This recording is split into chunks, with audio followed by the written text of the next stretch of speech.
of the CRA Board of Directors to order. Not only do we have the meeting business at 4, but we also have the public hearing at 6 o'clock. So why don't we go ahead and get started? Mr. Tatter, do we have any agenda modifications, sir? Yes, sir. Mr. Chairman, Mr. Mayor, we have 2 agenda mods. Item 5.01 has been pulled from consent. And item 2, we would like to add just a very brief update under sharing of ideas regarding the emergency business grant improvement program. Okay, what was the item that was pulled off consent? 5.01. Excellent. Okay, thank you. Any questions on the agenda modifications, colleagues? Seeing none, let's move on. We're on the presentations. I do want to remind everybody, please, let's spend as much time as we need on each presentation and all of our public comments, but let's also maximize our time. Mr. Tedder, I'll turn it over to you. 3.01, please.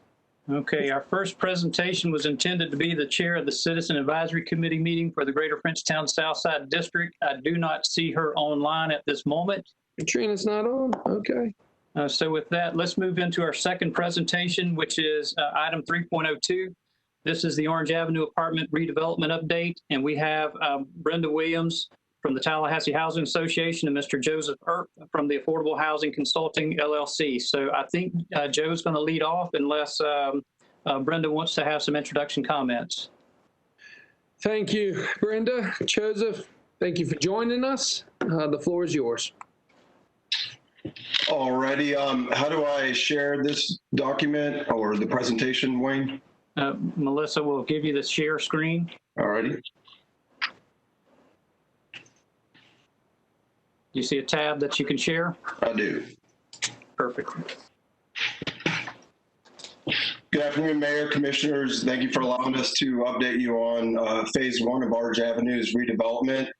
Also on the line, I believe, is Brenda Williams, as you well know, is the Executive Director of the Tallahassee Housing Authority. Can everyone see the screen that has the sketch of Orange Avenue? All right. So this next picture is the schematic design of what they're projecting the Phase 1 to look like when complete. The linear park is along Orange Avenue there. The current news on Phase 1, we were funded in 2019. Thank you very much. Without your support, we would not have been able to leverage those dollars, and we would not have been as successful in our sale application.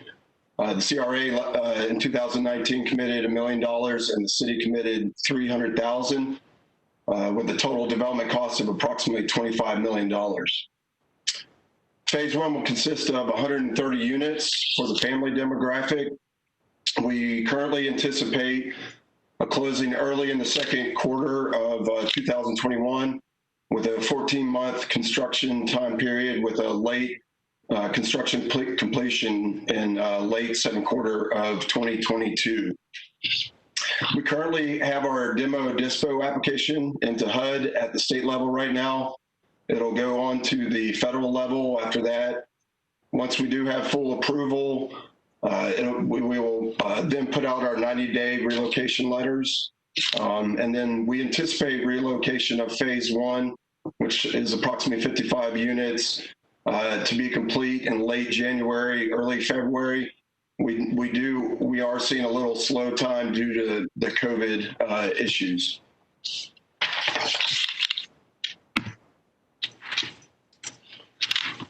For the 2020 commitments for Phase 2, which we're planning on submitting, and that's due in the beginning of November, we're requesting a commitment of $1.5 million from the CRA and $500,000 from the city for gap financing. We intend to leverage these dollars to apply for an elderly, like we have the last 2 years, and a family demographic under Florida Housing's local government area of opportunity funding goal. We intend to submit both of these applications, but ultimately only one will be funded. This is due to their county tally criterion inside of the RFA. So essentially, whichever application does get funded will be considered our Phase 2 project. Ultimately, qualifying for the LGAO does give us the best chance to get funded. We have attempted it for the last 2 years, but Florida Housing has added some preferences that we believe positions us even better this year to get an award under this. The elderly demographic that we're going to apply for. Joe, I'm going to interrupt. Yes, sir. You're on mute. Okay.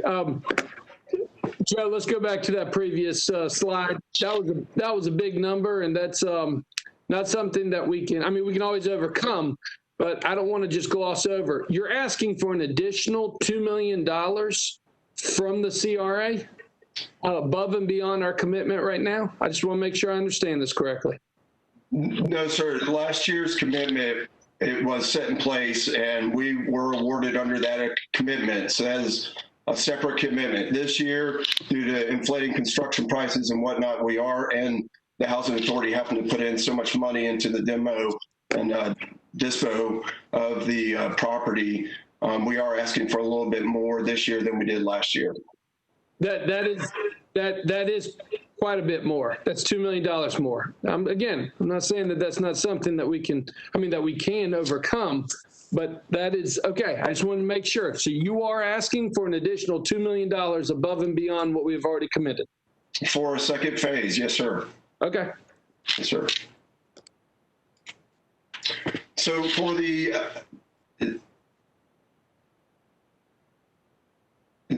is that all, sir? Okay. For the elderly demographic application, we're submitting for 110 units of affordable housing for seniors. This application has the best chance, just the way that they set up the preferences for the LGAO. We're asking for $1.5 million from the CRA and $5 million from the city. Again, the total development cost will be around $23 million. Senior housing does cost a little bit more to develop. The family demographic application, it's 160 units of affordable housing, with 20% of them being market rate units. Even though these are market rate units, these are rates that will be less than the 100% AMI. So basically they are more affordable than the local market rate units. Again, we're asking for the same commitment, and those dollars leveraged will give us about roughly a $31 million total development cost.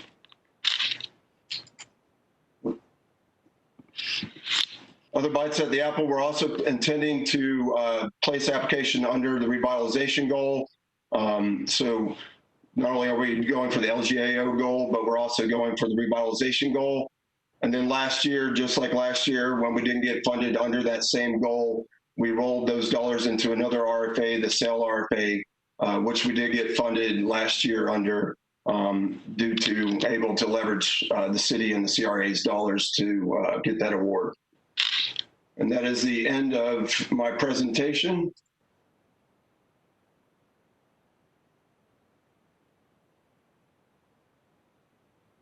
That's the end of my presentation. If there's any questions, or please by all means. Joe, thank you very much. Brenda, do you have any comments to add? Brenda Williams, are you with us? Colleagues. Okay, I'm here. I'm here. Can you hear me now? Yes, ma'am. Yes, ma'am. Thank you for joining us. Yes. We're asking for $1.5 million for the, $2 million, I'm sorry, for the second phase. The first phase has been funded. So now we're looking to proceed to the second phase, and we're going to submit 4 applications, 2 for family, 2 for elderly. We can only receive funding for 1. The reason why we're submitting multiple applications is because we want to be able to increase our odds at receiving an award. Colleagues, any questions? Are we gonna ask questions now, or are we gonna get public input? Not on the presentations. We can move. We can go ahead and ask questions. Okay, I asked that question because I saw one of the people in the queue to speak, and I know that's what she wants to speak on. But I want to ask. I want to say that I understood is that there will be a phase 1 commitment, there will be a phase 2 commitment. Is that what am I dreaming that, or did we already kind of look at that, Wayne? Yes, so commissioners, we've already funded phase 1. Right. And what has come before us early part of this year was a phase 2 development plan in which the total request from both the city and CRA would be $2 million. We identified the $1.5 million commitment as part of our preliminary budget as early as, I believe, June of this year. We took it to the Citizen Advisory Committee, I think 3 times now. We brought it to you, I think, with our preliminary budget discussions, and this will help fund phase 2. So it's another either 150 dwelling units or 200 dwelling units, however the applications get approved. Okay, that's what I thought I understood, that there would be a phase 2 and that we would be looking at providing some assistance for phase 2, because And that, how many phases, Brenda, how many phases are we working with? The master plan calls for 5 phases. Okay. 390 units on site and 110 units off site make up the 5 phases. Do we anticipate that the CRA and the city will participate in each of those phases? Or will be asked to participate in each of those phases? I believe, Joe, you can answer that question. I believe we're required to have a local commitment. To some degree, yes, Commissioner. We will probably ask the CRA to help support the applications. I don't know that it'll be to this degree. Getting the ball rolling on the whole site and the revitalization aspects do cost a little bit more, and with the higher construction prices. But I don't necessarily anticipate this level, but we do anticipate coming back, yes, ma'am, for future sites. Okay, I think one final thing, Wayne, at the last meeting, you provided us a kind of a 5-year preview.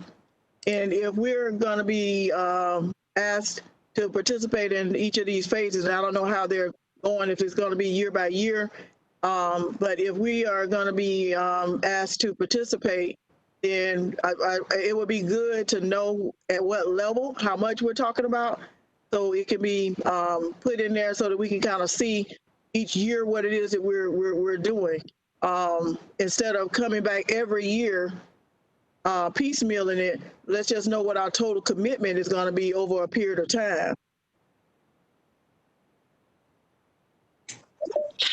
Yeah. very good comments, Commissioner. Yes, and so what we've averaged right now is an allocation of $500,000 per year over a 5-year period. That can be adjusted upward or downwards based on the needs as you identify. But again, we have to look at how that request affects other things that are put in our 5-year funding plan. Thank you. Any other questions for Joe? Good. Thank you very much. Really. Thank you, sir. Absolutely. And I'm sorry. Oh, Commissioner Richardson, I missed it. I'm sorry about that. Just a quick question for Wayne. So Wayne, in each year's budget, you will show us what the ask is in that 5-year budget plan. You will show us what the ask will be from the Housing Authority. Yes, sir. That was very clear guidance from what Commissioner Williams-Cox indicated. Let's get the request, at least initial up front, so we can put it in our 5-year plan. Okay, perfect. Thank you, Mr. Mayor. Absolutely. Any colleagues, any other questions? Commissioner Mallow, anything? Dr. Bryant, Commissioner Bryant? My questions are answered. Thank you, sir. Excellent. All right. Thank you, Jeff. Appreciate it. Brenda, thank you for joining us. Okay, let's get back. Yes, ma'am. I'm sorry. Katrina is trying to connect. She's having some technical difficulties. So at some point, hopefully she will be able to join us, but we have heard from her. Well, if she's not able to connect now, then we can go ahead and take on public comment, and we'll bring in the Citizen Advisory Committee report after public comment. Sound great? Let's move into public comment. We're on 4.01. Mr. Tedder. Yes, sir. Mr. Mayor, we have 3 individuals who registered to speak today. I'll call them out in order of items in which is it placed in the agenda. We have Tiffany Hill, who would like to speak on item 3.02.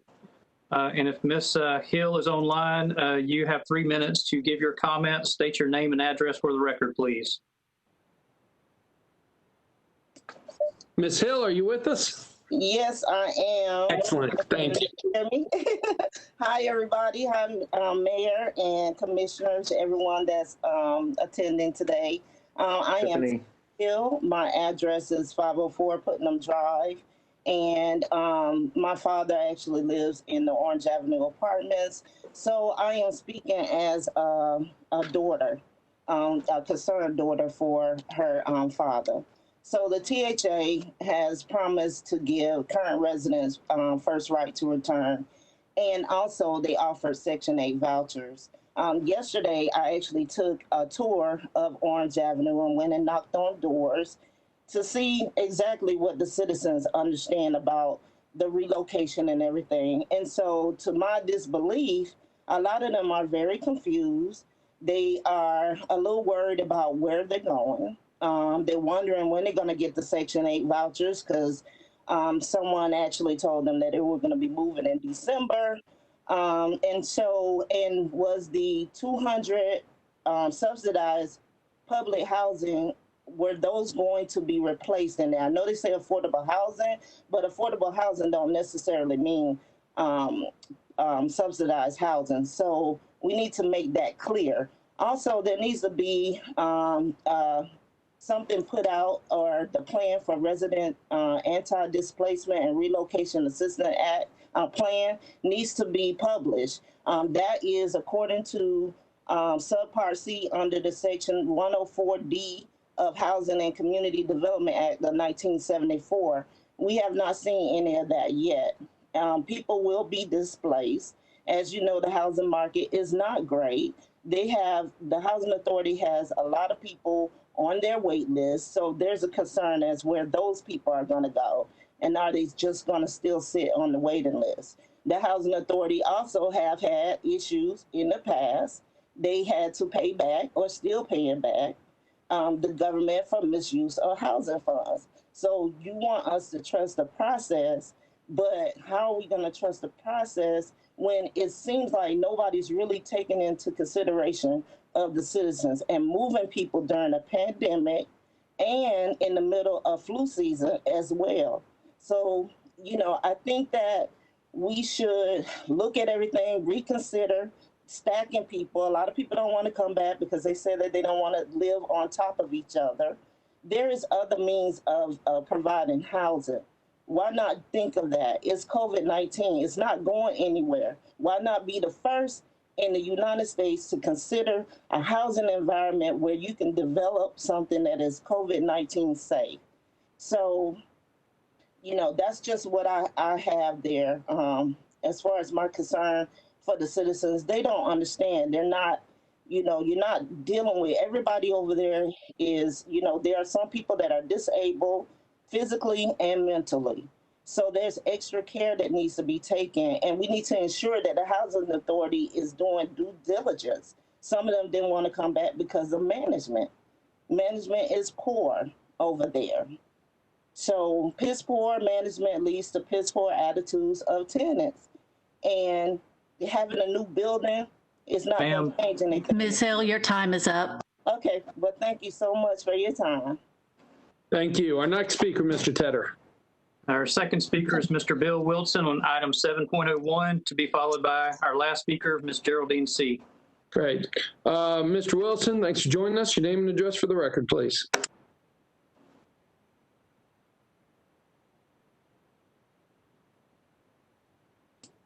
Mr. Wilson, are you with us?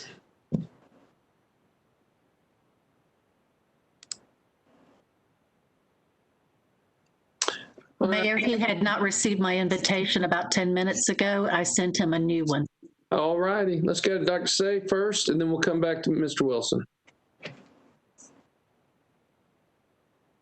Dr. Say?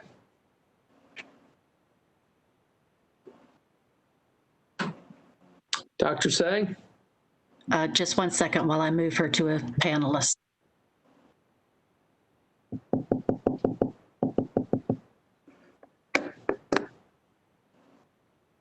Is that her knocking on the door?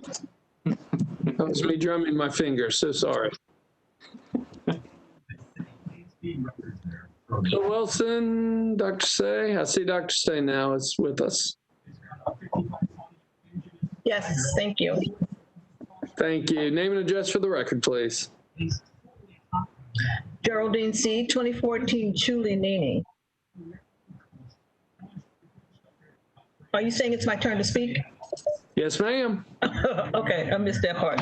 I was just going to mention that the Orange Avenue situation, I'm hoping will be addressed today by some of the people who live there.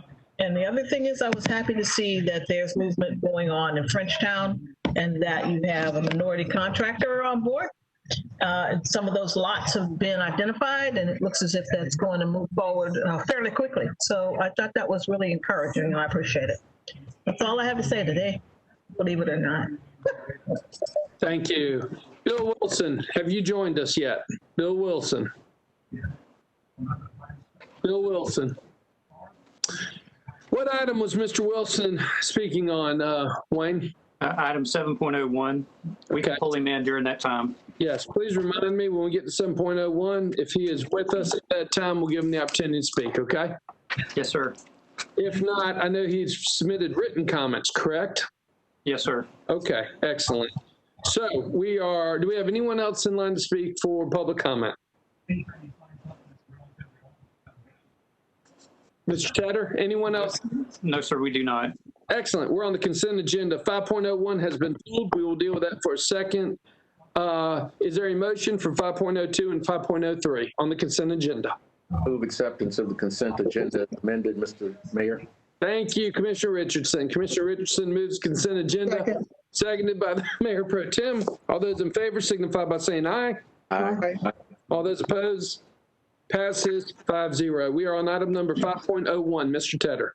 Yes, sir. Commissioner Williams-Cox asked that item 5.01 to be pulled to address two issues that were raised as related to the Peacock Enterprise proposal that was brought to you at the last meeting. The applicant indicated, Mr. Barber indicated that he would have some performance measures identified as part of his request. Mm-hmm. In addition, he would also couch his approval contingent upon receipt of the CARES funding first. And I think if Commissioner Williams-Cox, if that correctly addressed your two issues, those would be added into the minutes as stated. Thank you. Excellent.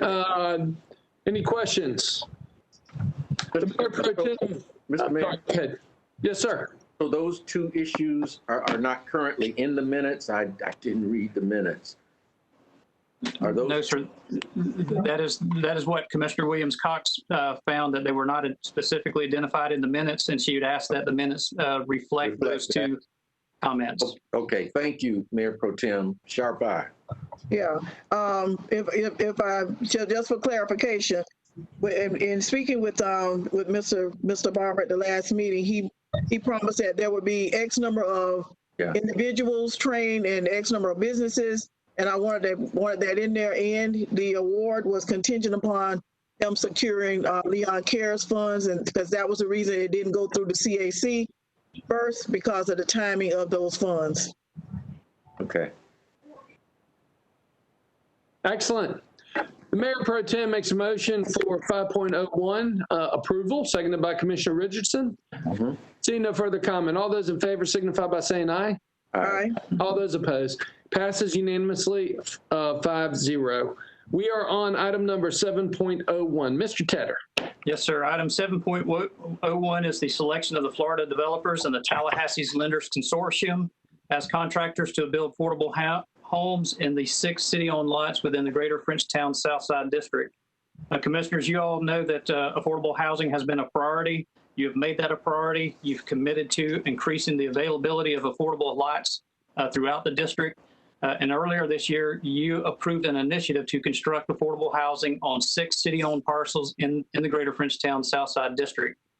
This initiative has allowed the Greater Frenchtown Southside Citizen Advisory Committee to approve 4 design proposals from the designers here in our community to aid in the construction of units. So now we're talking about, we've got design. Now we need to have the folks to build those homes that have been designed. We have Sherry that will give a brief presentation on this item. And Sherry, we'll turn it over to you.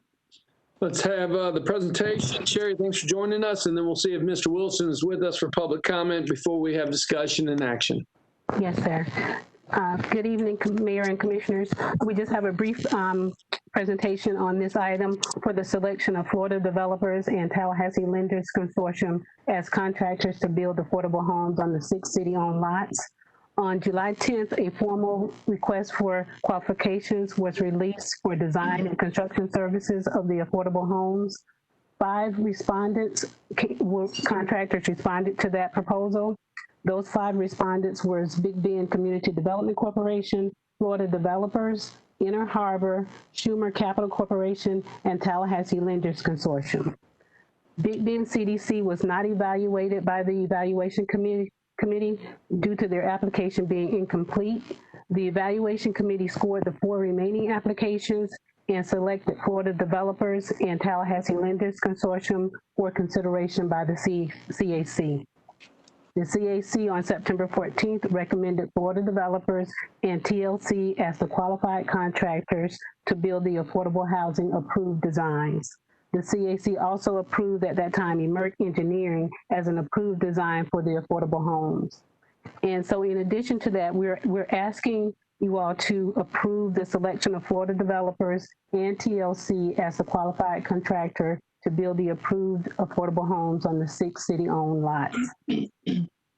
Also, as Wayne mentioned earlier, Mr. Wilson with Graceful Solutions or Inner Harbor has also commented on not being selected by the evaluation committee. And Wayne has some additional information on this matter. And if Mr. Wilson is with us at this time, I guess he can speak. And this concludes my presentation. Thank you, Sherry. Is Mr. Wilson with us? Yes, sir, he is, and I'm trying to change him to a panelist, but because he's on a phone, it may not let me.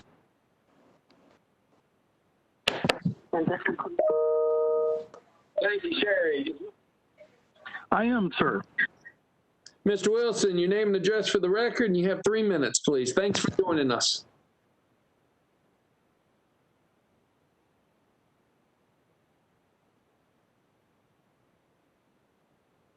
Mr. Wilson, are you with us?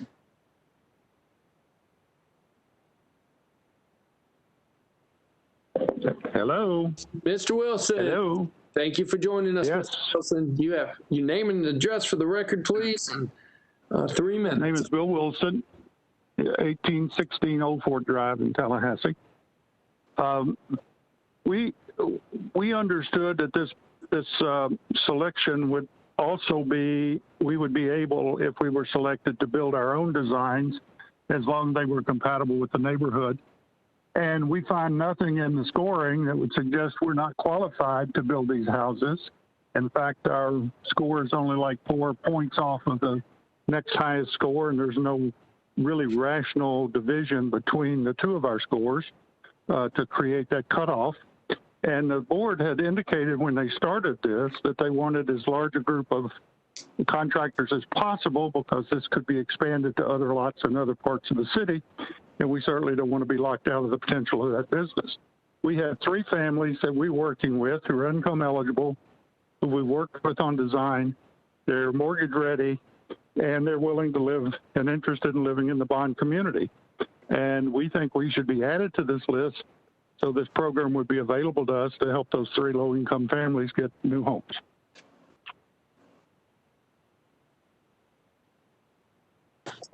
Mr. Wilson, thank you for joining us. All right. Do we have any other public comment on this item, Mr. Tedder? No, sir, we do not. All right, let's turn it over for commission discussion and direction. If I understand correctly, the options that we have in front of us are either to approve the staff recommendation, which is the 2 companies that are before us, or we have to scrap the whole thing and start over. That is correct. And if the city attorney or Ms. McCracken has anything different to say about that, then they can raise it at this point. But that is my understanding is those are the only 2 options that you have at this point. Okay. Madam Attorney, any comment? No, that is the correct we have a process and procedure in our manual as to how these matters are to proceed, and those are your only two options. All righty. Move staff recommendation. It's been properly moved by the Mayor Pro Tem. Mr. Mayor? Let's get a second and then we'll have a discussion. Okay. Sounds good. Do you want a second, Commissioner? Well, I have like to get an opinion from the attorney because I'm on the board of TLC. I think she's opined before that I can vote, but could you state that for the record, please, Madam Attorney?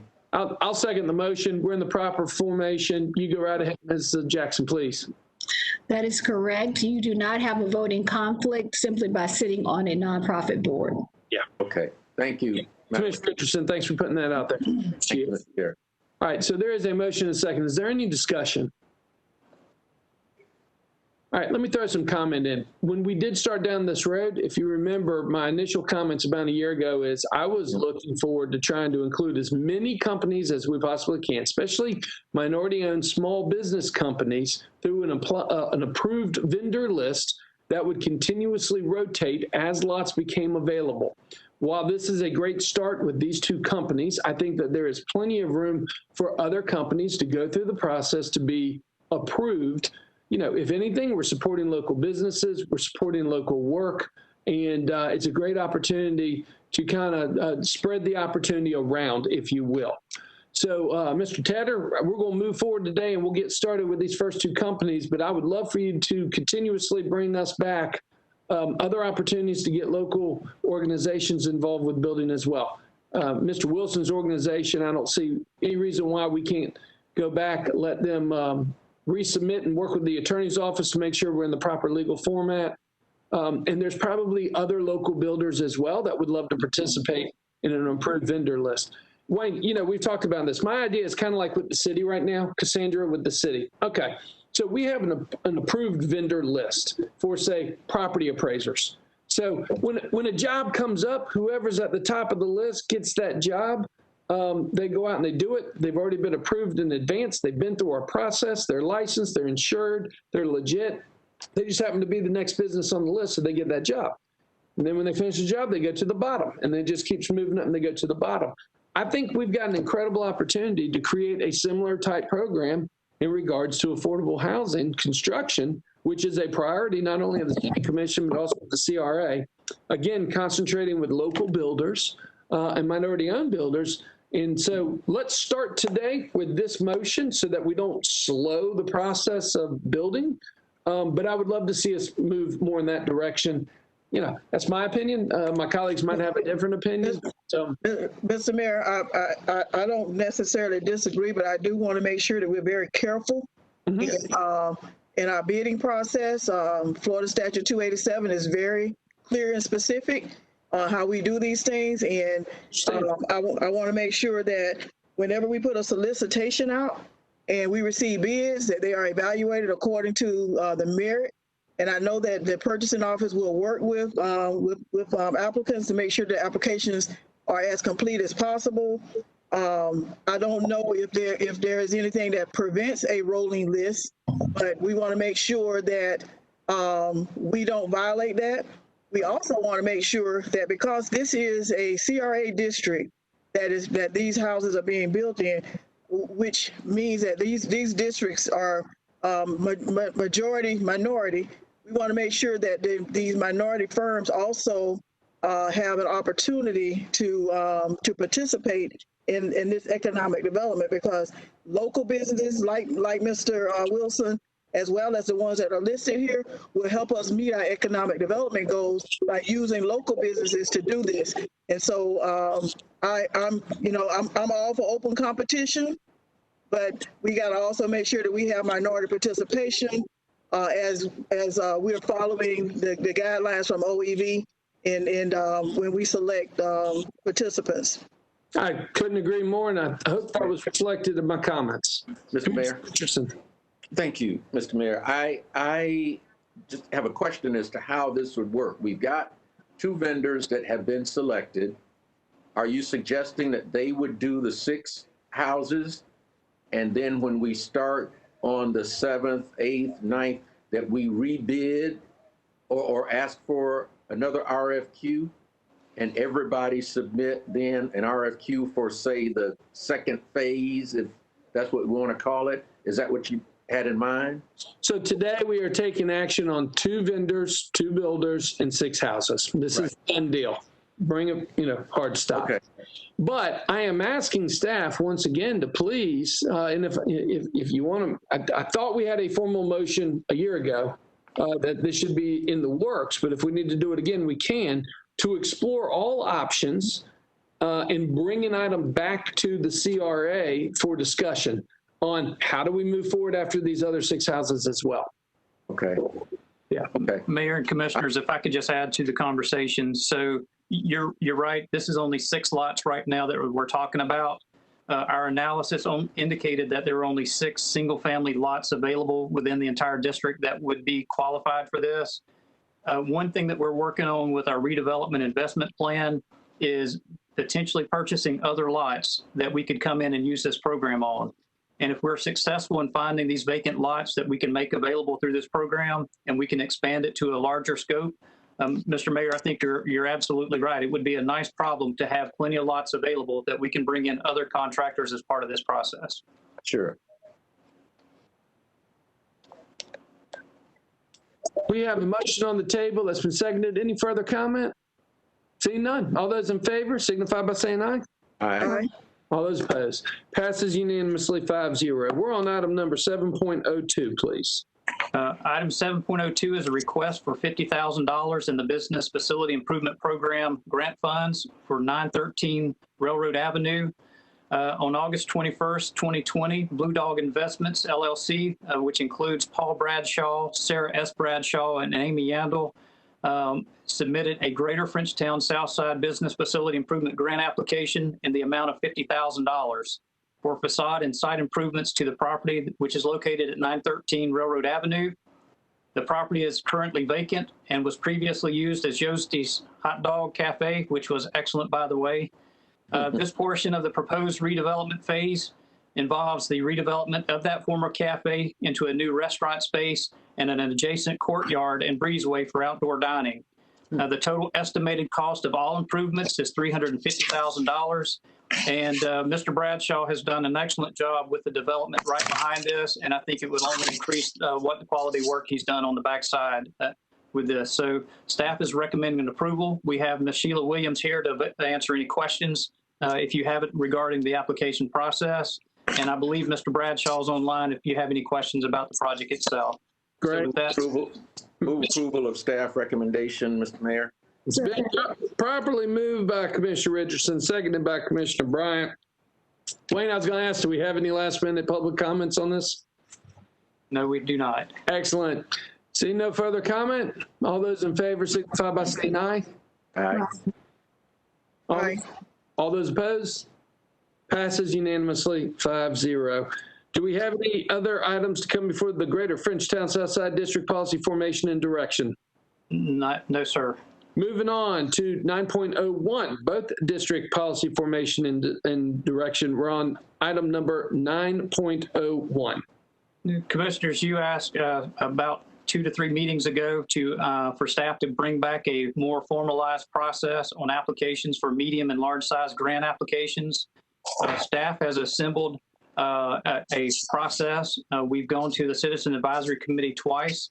The first time, the committee indicated that the process was a little bit too cumbersome. They wanted to kind of free it up and expedite it. So at our last Citizen Advisory Committee meeting, they recommended approval of exactly what's in front of you. We believe it's a 4-phase process where, number one, they meet with staff on the initial part. Staff can give them some full guidance regarding number one, and most importantly, you got to be consistent with the Gain Street or with the redevelopment plans, whether it's the Gain Street, the Greater Frenchtown South Side or the downtown district. You have to make sure that what you're proposing is within those guidelines. The second part is a pre-application. So many times when we see an application come in that could be controversial, for lack of a better term, we would like for them to go to the Citizen Advisory Committee and get some input. There may be some great input that we need to address from a staff perspective before the formal application process is filed. Now, the Citizen Advisory Committee did not want that as a requirement, but that is an option in the process. The third phase would be going through the formal submittal application process. And I would say the criteria that you have in your agenda item, we have completed an application that will be posted online, hopefully by tomorrow, that will now formalize. These are the steps that, number one, that are required to be submitted for any application to be complete. Once that is complete, then staff will make those recommendations to the Citizen Advisory Committee or the DRC. And then after the DRC or the Citizen Advisory Committee makes their recommendations, whether it's for approval or denial or approval with conditions, then that will be forwarded to you to make the final decision. So with that, I think I've covered all the issues, but we have Rick, I believe, who got back online. If there's anything I missed, Rick, feel free to step in. Other than that, we would recommend that you approve the process. Excellent. All right. Do we have any public comment on this item? No, sir, we do not. Excellent. Okay. Motion, discussion. Yes, Mayor Pro Tem. Wayne, does this include where we're talking about that portal and having all those projects there and let us know, since this is going to be a 4-step process, let us know which step they're in the process so we can kind of keep it going at the public portal? That's I know exactly you and I talked about that, but I want you to mention it. Yes, ma'am. That's exactly what we're trying to get to. So once we have this process formalized and once we have the portal where it's workable, we'll make sure that every project that gets loaded into our process is loaded into that portal. So everyone will have access to what is being submitted and all the application materials that are public disclosable information. People can see it.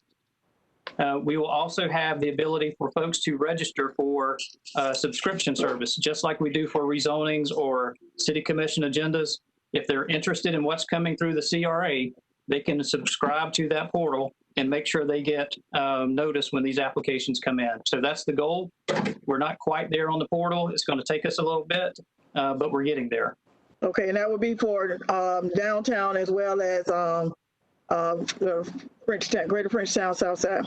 Yes, ma'am, both districts. Okay. Now, I also noticed that on, I guess, the pre-application process, you said the CAC did not want applications to come to them at that point. They did not feel like it was appropriate to require it.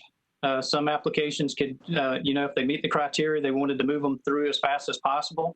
Yeah. They were concerned about being bureaucratic with some of these things. So, but this was straight from their recommendation. It was to eliminate that step as a requirement. Okay, my concern is that we get applications or we get ideas before it's gone to the CAC due to some timing issues. So I understand that they may not want it to be required, but how would we ensure that it goes to the CAC before it comes to us? For this process puts in place the steps, and the step is before it comes to you all, they have to go to the CAC or the DRC to get a recommendation. Okay. Okay. Mr. Mayor. I'll go ahead. Oh, I'm sorry. You were going ahead. I was muted. No, but you're fine. Yeah, so just clarification on that, Wayne. I think I got it. So the step for them meeting with the CAC, that would actually be one of two in the process. So it would be an additional step if they needed to go get some insight. Is that yes, sir? Yes, sir. That's correct. Okay. So it will still always go to the CAC. Anyway, that would have just been an extra stop to work out any kinks and that sort of thing. Yes, sir. Okay. And then secondly, it was just first off, thank you for bringing this back. It looks good. I just want to make sure as it's finalized, we make sure it's public facing so everybody has a spot on our website to go know what to look for, what we expect, and that sort of thing. Right. Yes, sir. And if I could just make a plug. So we modified our CRA webpage about a month or two ago. It is much simpler for folks to find the information now than it ever has been. There will be a space where you see for funding for projects. You go right into that tab and it takes you right to these applications. So it should be very simple for anyone to be able to locate these applications and the steps moving forward. Okay, Mr. Mayor. Commissioner Matlow, are you finished with comments? Commissioner Richardson. Thank you, Mr. Mayor. And Wayne, so it will be clear that anyone who applies will have to go through the same exact process. It will be equally and evenly applied to any applicant that is seeking funding from the CRA. For the medium and large size projects, the medium is up $50,000 and above. So anything above $50,000 request would have to go to the CAC before it comes to you. Okay, and that will be a part of what's on our website as well. Yes, sir. Okay. All right. Thank you, Mr. Mayor. That's all my question. Great. We still do not have a motion on the table. Staff recommendation, Mr. Mayor. That's fine. I'll second it. Okay. Commissioner Richardson has made the motion for staff recommendations, seconded by Commissioner Bryant. Commissioner Bryant, you're recognized. No, I was actually going to put the motion, Commissioner. Wonderful. Any further comment? Seeing none, all those in favor signify by saying aye. Aye. All those opposed? Passes unanimously 5-0. Do we have... Great job. Thank you. Yes, absolutely. Do we have any other business to come before both district policy formation and direction, Mr. Tedder? No, sir, we do not. Excellent. Okay, folks, we have a public hearing at 6 o'clock, so we've got a little bit of time. We're going to go ahead and recess from now until 6. If you'll please log back on at 6 o'clock. This is a very important public hearing. It is our budget for adoption. So we'll see everybody. Mr. Mayor, before we go, I don't know if Katrina ever got on. Wayne, did you hear? She sent me a message saying she's watching and she was okay watching. Okay. All right. Very good. So we can just stop video and mute and be okay. Yes, sir. Absolutely. And before we go, let's go ahead and send a clear message to the chair of the Citizen Advisory Committee. Ms. Tigerson, we certainly appreciate what you're doing. Thank you very much. We stand in recess till the public hearing at 6 o'clock.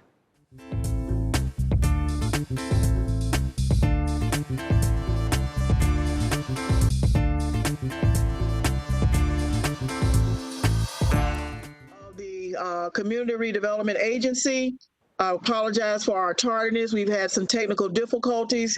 In fact, the mayor is not on yet. He's trying to get in, but we do have a quorum. And so we're going to move forward with our public hearing. Madam Attorney, would I be yielding to you or to Mr. Tedder? Mr. Tedder. Okay, Mr. Tedder. Yes, ma'am. So good evening, commissioners. This last item that we have for business tonight is the adoption of your fiscal year 2021 CRA operating and capital budget. This covers both the downtown district as well as the Greater Frenchtown Southside district. This budget has been reviewed and recommended approval by the Greater Frenchtown Southside District Citizens Advisory Committee as well as the Downtown District Redevelopment Committee. This agenda also requests one budget amendment for the FY 2020 fiscal year. And so we have presenting the budget information to us today, Ms. Sherry Curtis. So Sherry, you may present. Thank you, Wayne. And I just need to have sharing capacity. So if someone could, Melissa, if you could make me host, or Harold, whoever has the hosting capability.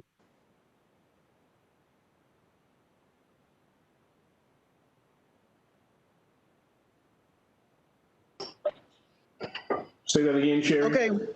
Okay. While they're preparing that, the mayor is now in communication with us. All right. I yield to the mayor. Okay. Thank you so much, Mayor Pro Tem. I appreciate it. A little technical difficulty, but we're here. Whenever y'all are ready with the presentation, we're good to go.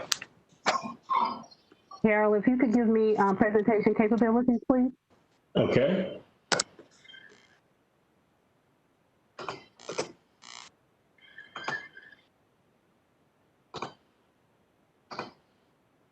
Thank you. Yes, ma'am.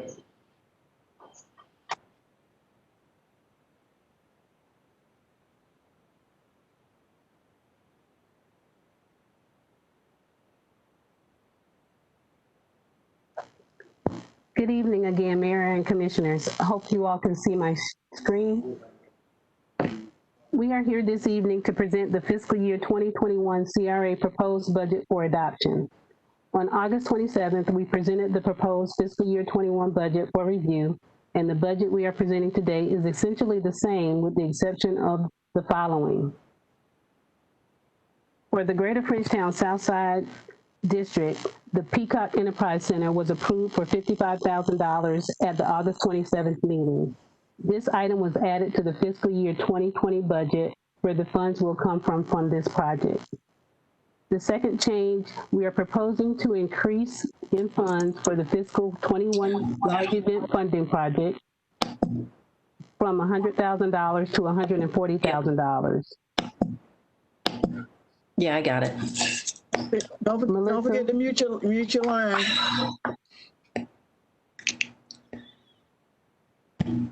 Sorry about that. Not yet, hold on. Melissa, if you could mute, please.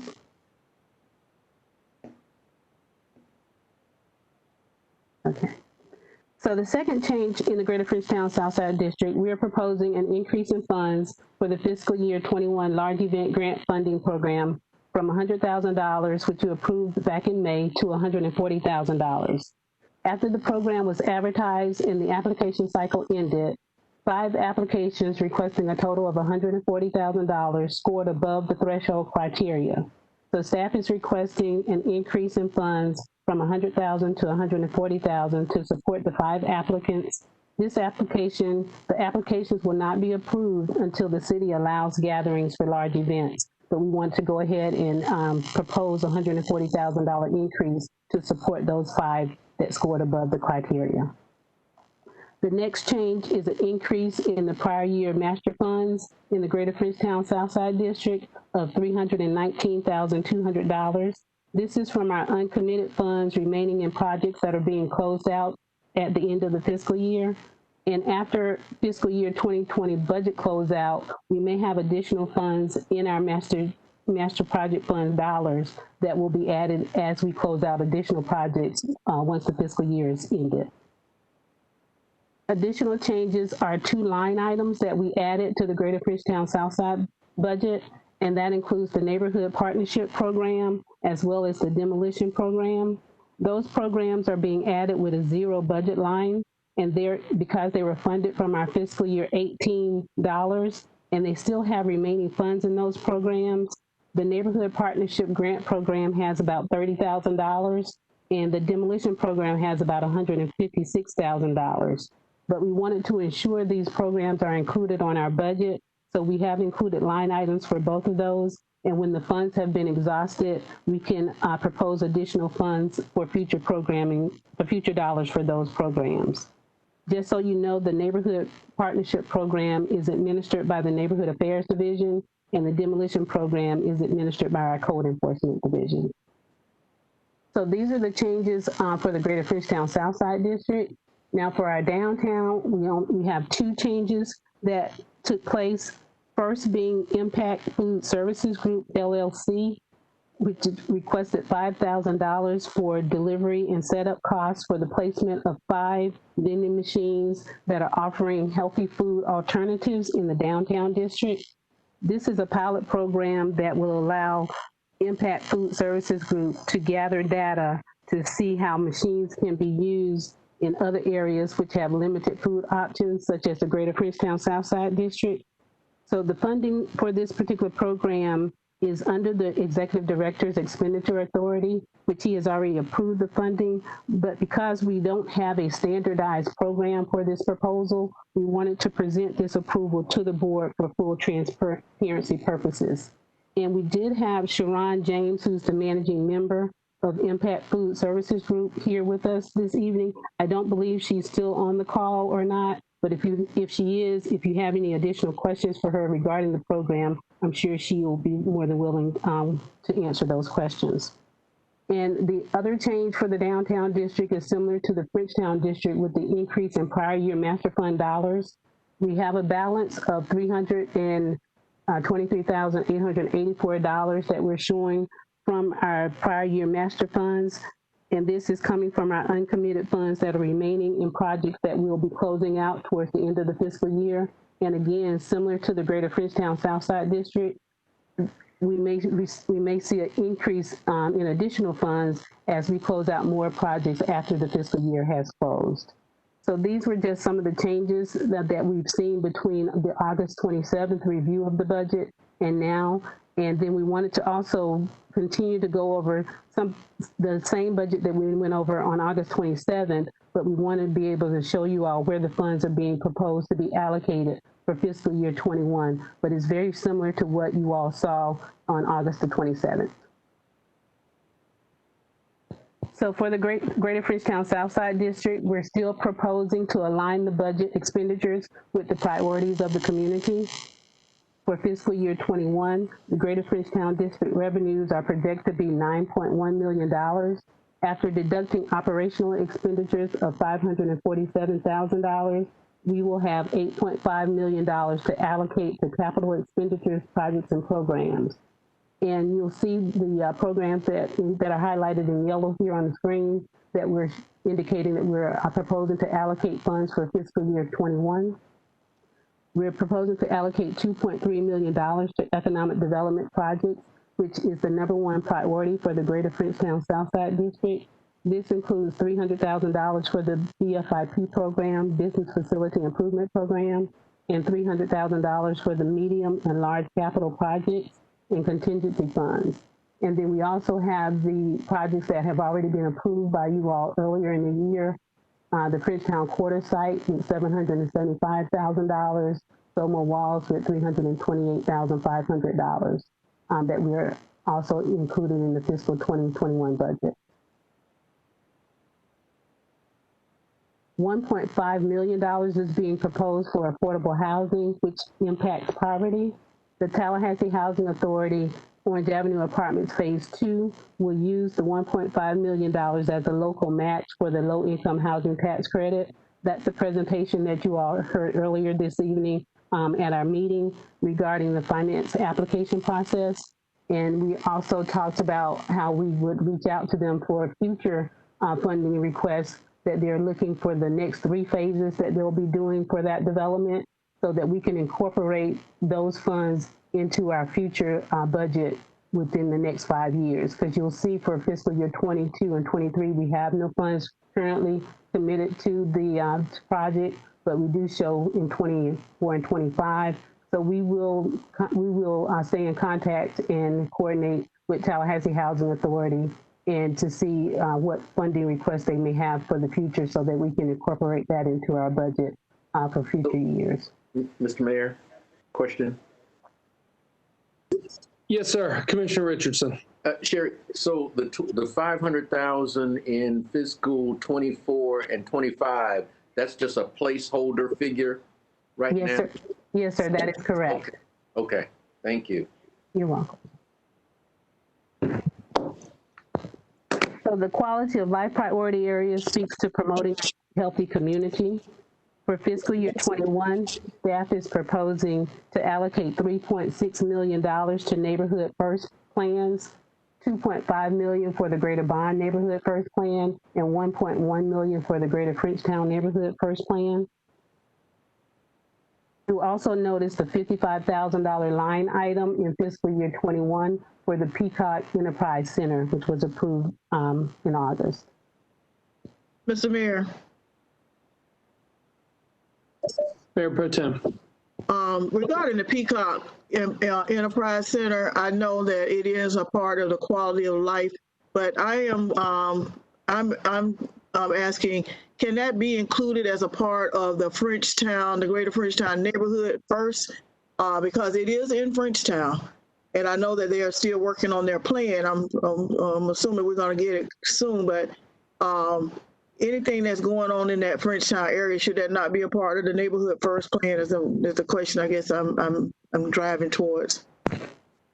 Since we have a line item for the Neighborhood First plan, I would think that the Peacock Center would be a part of that plan.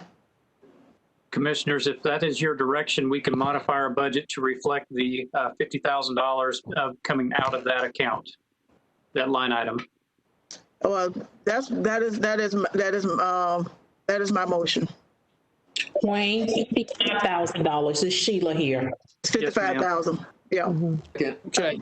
There is a motion on the table. Is there a second to the motion? Second. It's been moved and seconded by the Mayor Pro Tem and Commissioner Richardson. I've got a quick question. I have a question, please. I'm sorry? Oh, I'll wait, Mayor. I have a question also. Sure. So right now we have 6.4 million listed for the Greater Frenchtown Neighborhood First Plan. Okay. The highlight in fiscal year 2021 is for 1.1 million.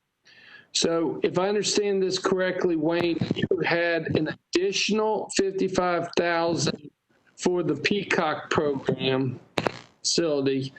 But Mayor Pro Tem, if I understand your motion correctly, instead of, are you asking to add that 55,000 in, so that line item would be 1,155,000 for fiscal year? No, I'm confused. Yeah. That's what we're doing. Okay.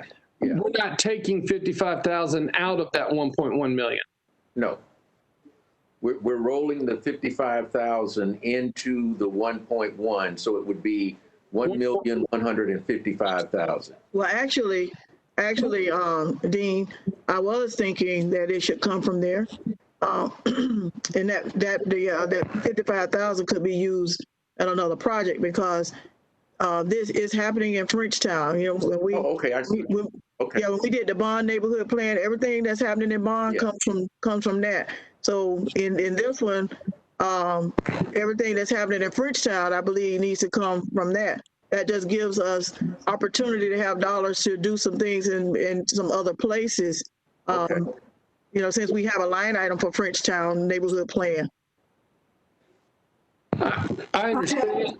Mayor Pro Tem, I think, once in a blue moon, I'm going to respectfully not support the motion. We found the 55,000. Yeah. We can fund it.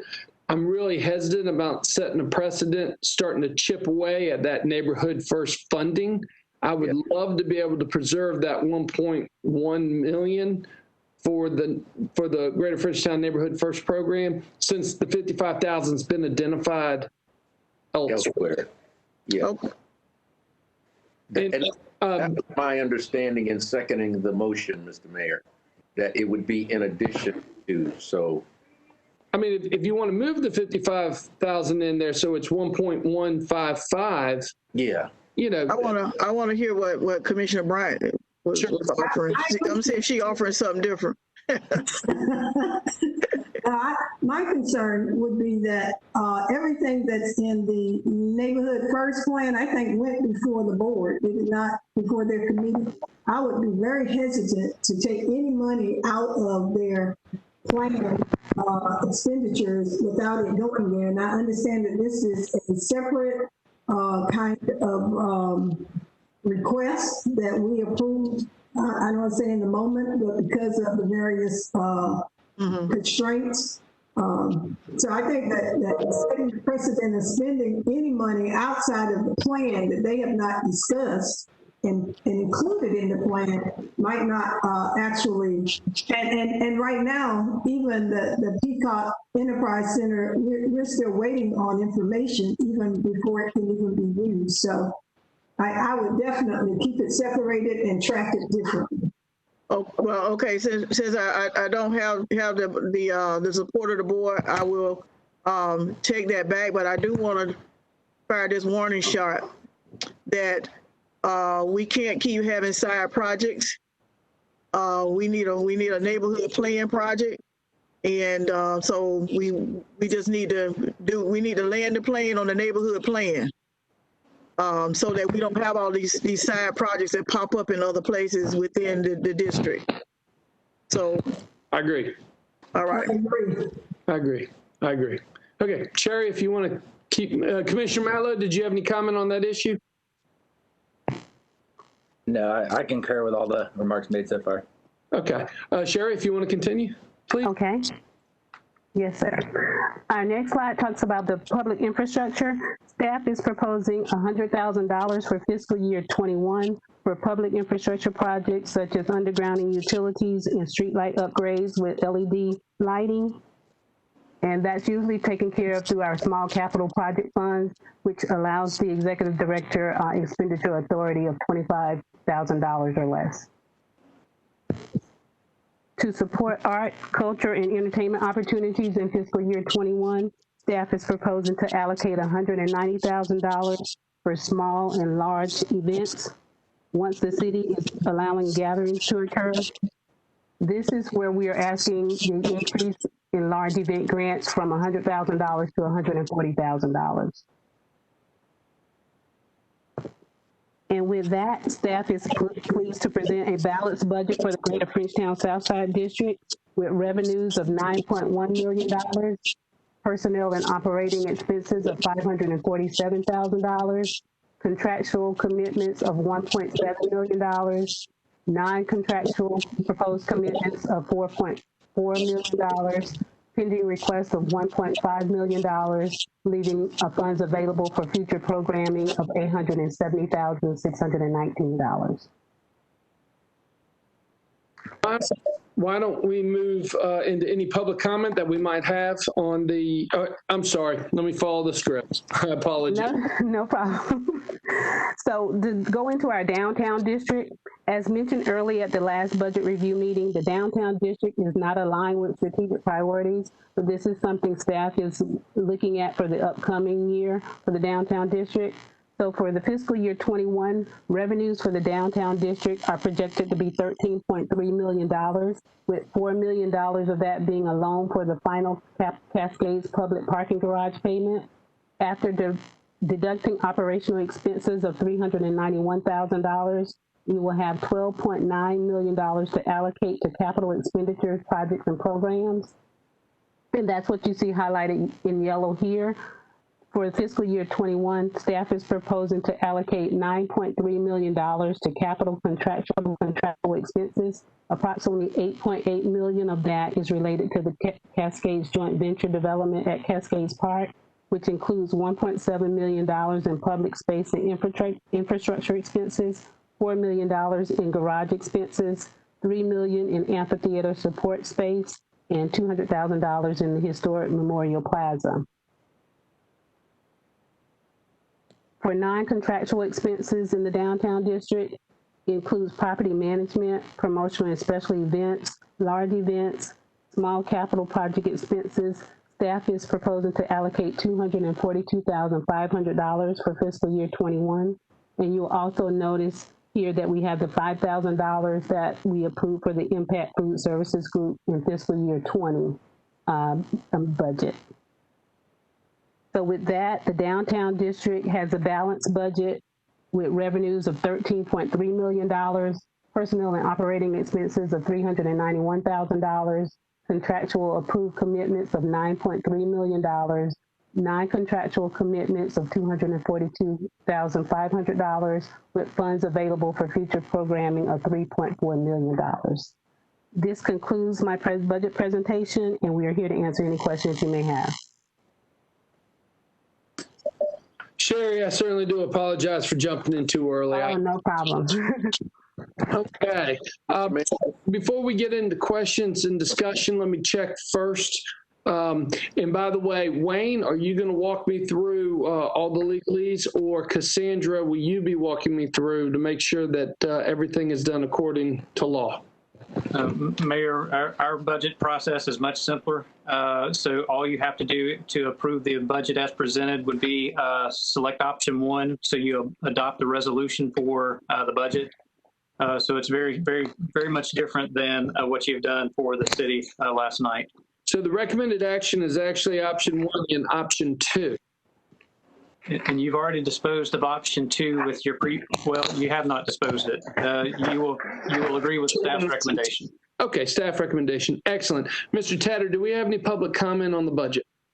We did have Mr. Ron James online. If she wanted to present anything to you about her project, Ms. James. Yes, Mr. Tedder. Mayor, Commissioners, I'm present to answer any questions that you may have. I look forward to working with the city on this pilot project for the downtown area with Impact Food Services Group. All right. Any other comments, Mr. Tedder, from the public? No, sir, we have none. Okay, let's go into commission discussion. Commissioner Richardson, you are recognized.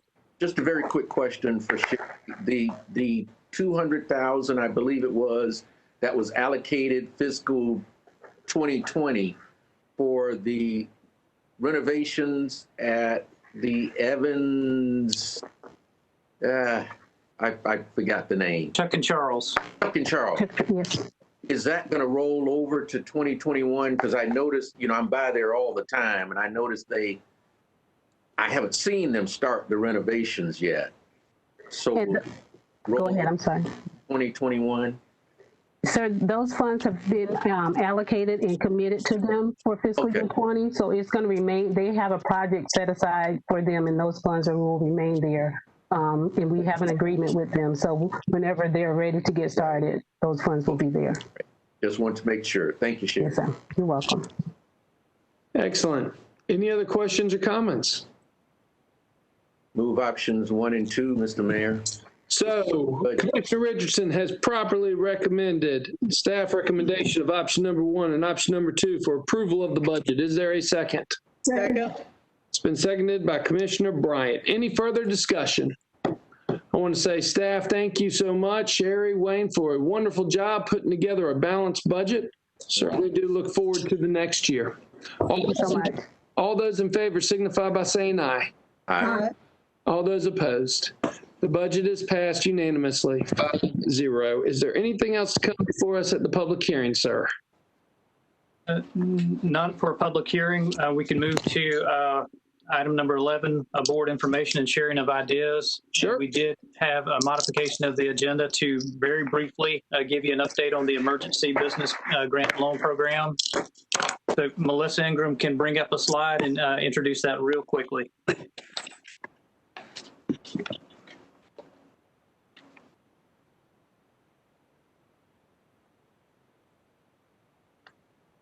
Sorry, I'm working on it.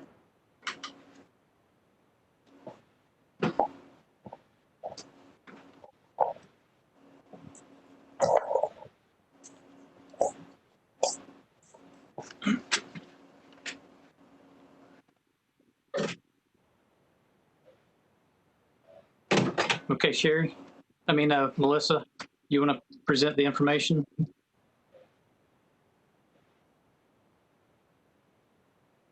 Unmute.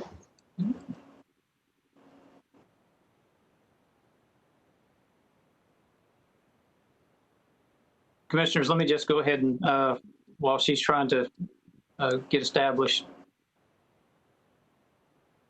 Okay, now that my screen went dark. Is everyone there? Yep, mine went dark too. Ours is dark as well. Okay, well, maybe we can go ahead into other commissioners' sharing of ideas, and if we need to, I'll just give it to you verbally, commissioners.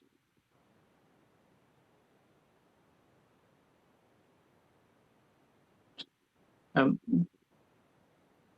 trying to grab the file. Look, can we go into sharing of ideas with other commissioners, and then I'll have the file myself?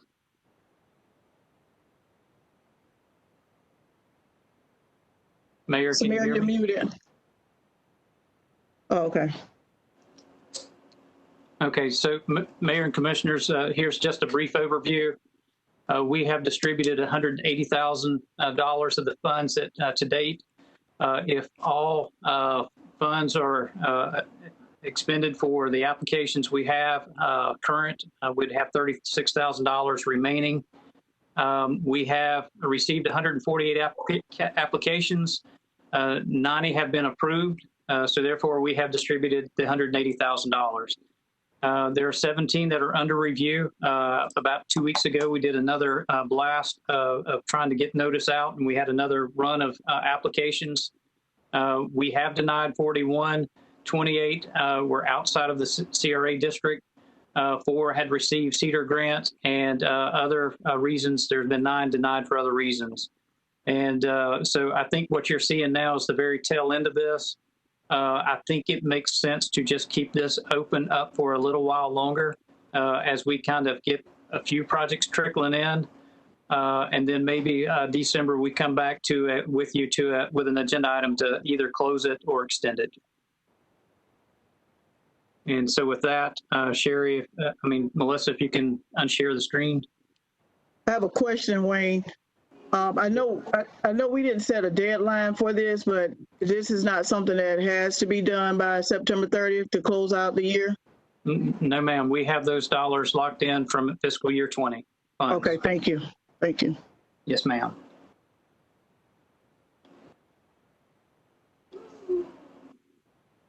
If there's no other questions, we can close the screen and go into sharing of ideas. I'm sorry, I'm trying. I've been muted, sorry. Mayor Pro Tem, you have the floor for the sharing of ideas. I just want to say thank you to the staff and to everyone who has worked tirelessly to make this process look simple. And it is very clear. Thank you for the work that you've done this year to make sure that there's transparency. We see where we're going in the future, the website being updated, keeping us posted on projects, and just looking forward to doing some exciting things in the next year. I'm glad we're getting ready to turn some dirt and build some houses, and just kind of continue to keep our community a vibrant community. So thank you all for all that you're doing, and even for those who are in the public, thank you as well. Keep coming with projects and ideas so that we can continue to keep our CRA district moving forward, both of them, and just great job all around. Thank you, Mr. Mayor. Excellent. Commissioner Richardson. I don't have anything, Mayor, other than to give kudos to the staff as well. They have done a phenomenal job, and I've seen under Wayne's leadership with an excellent staff, this CRA just moved light years from where we were when I started on the board 6 years ago. So let's keep up that momentum and let's get our neighborhoods revitalized using these dollars that's been designated for that purpose. Thank you, Mr. Mayor. Excellent, thank you. Commissioner Bryant. Nothing new to add. Kudos. Thank you. Job well done. Great leadership, great fellowship, great results. Thank you, Mr. Mayor. Excellent. Commissioner Mallow. Yeah, thank you, Mr. Mayor, and thank everyone. I think we made a lot of good progress this year. We set up some good systems, and I think we're at that point where people will start recognizing all the hard work that's been put into and start seeing it in action. So looking forward to the next year. Excellent. I have nothing. Folks, have a great night. We stand adjourned.